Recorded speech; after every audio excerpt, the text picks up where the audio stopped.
Мысалы мендегі басты мәселе мынау. а, Шынымен егер біреу жаңалық ашатын болса, ол Құранда бар ғой деп айта алады да. Иә, Ол көп. бәрімізге таныс жағдай. Мгм. Бірақ Құранды ақтарсаң, Құранда ол жоқ.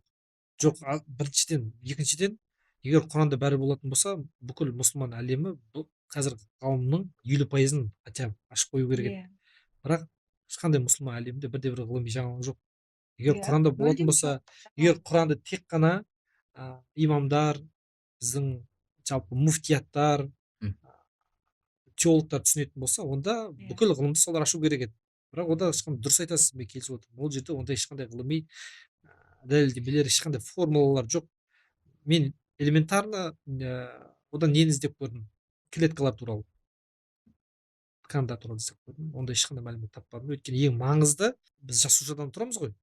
Біз мгм, жасушадан тұрамыз, хотя бы сол бар шығар деп. Сондықтан мен сізбен келісемін. Діннің өзінің қоғамда атқаратын қызметі болу керек шығар.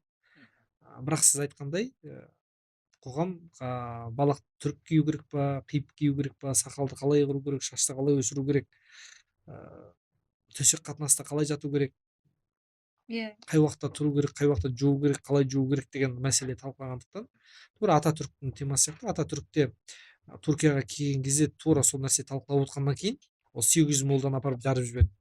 Өйткені қоғамды сол осы нәрсе шірітеді көрді. иә, Өйткені ол Европада оқып келді ғой. Біздің қоғам дәл қазір соның кейпінде отырмыз. Талқыланатын әңгімелердің барлығы соның аясында болды да. иә. Бұл қоғамдағы көз ашық адамдарды тітіркендіріп жатыр. Мгм. Оны да қоғамда осы адамдарды да түсіну керек.